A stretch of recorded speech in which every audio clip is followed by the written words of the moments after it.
എൻ്റെ പേര് വത്സമ്മ ചുങ്കപ്പാറയിൽ നിന്നായിരുന്നു. എൻ്റെ ഭർത്താവിന് വേണ്ടിയാണ് പറയുന്നത്. എൻ്റെ ഭർത്താവിന് ശക്തിയായി പനി വന്നപ്പോൾ ഞാൻ പ്രാർത്ഥിക്കുകയും ഇവിടെ വന്ന് സാക്ഷ്യപ്പെടുത്താവുകയും നേരുകയും ചെയ്തു. അതിന് പ്രകാരം പരിപൂർണമായി വിട്ടുമാറി. അതുപോലെ തന്നെ എൻ്റെ ഭർത്താവിന് രക്തവശക്രിയാറ്റി കൂടുതലായിരുന്നു. ഈശോയത്തെ രക്തപ്പനി ചെല്ലുമ്പോൾ അല്പമെങ്കിലും മാറണേന്ന് പറഞ്ഞു. ഇവിടെ വന്ന് സാക്ഷ്യപ്പെടുത്താമെന്ന് പറഞ്ഞു. അതിന് ഹോസ്പിറ്റലിൽ ചെല്ലുമ്പോൾ അതിനും കുറവ് കിട്ടി. അതുപോലെ തന്നെ എൻ്റെ മകൾ ബിസിനസ് 2ാം വർഷം പഠിച്ചിട്ട് പാടാന്ന് പറഞ്ഞു. പരീക്ഷയ്ക്ക് നോക്കിയിരുന്ന് പ്രാർത്ഥിക്കണം എന്നൊക്കെ പറഞ്ഞു. ഞാനപ്പോൾ ഈശോയോട് പറയുകയും ഇവിടെ വന്ന് മഹത്വപ്പെടുത്താമെന്ന് പറയുകയും ചെയ്തിരുന്നു. അവൾ 2ാം വർഷത്തെ പരീക്ഷയ്ക്ക് ഫസ്റ്റ് ക്ലാസ്സോടെ പാസ്സായി. അതുപോലെ തന്നെ എൻ്റെ കയ്യെ ഈ മണ്ണിലൊക്കെ പറയുമ്പോൾ ചൊറിഞ്ഞു പൊട്ടുമായിരുന്നു. ഭയങ്കര ചൊറിച്ചിലാണ്. പുല്ല് പറിക്കുക, മണ്ണെ തൊട്ട് കഴിയുമ്പോഴത്തേക്ക്. അതിനും ഞാനിങ്ങനെ തന്നെ ഈശോയോട് പറഞ്ഞ് പ്രാർത്ഥനയോടെ സാക്ഷ്യപ്പെടുത്താമെന്ന്. അതിപ്പോൾ ഒത്തിരി നാളായി മാറി. പക്ഷേ അത് ഞാൻ വിട്ടുപോയി കിടക്കുകയായിരുന്നു. ഈയിടെയാണ് ഓർത്തത്. ദൈവമേക്കും വരുന്നില്ലല്ലോ എന്ന് തന്നെ.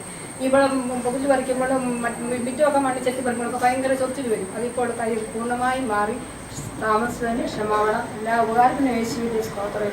അവന് നമുക്ക് നന്ദി പറയാം. അവരുടെ ശാരീരികമായ സൗഖ്യം നൽകി ജീവിത പങ്കാളിക്കും അതുപോലെ മക്കളുടെ വിദ്യാഭ്യാസ മേഖലകളിൽ ഇവിടുത്തെ അനുഗ്രഹത്തിന് നന്ദി പറയാം.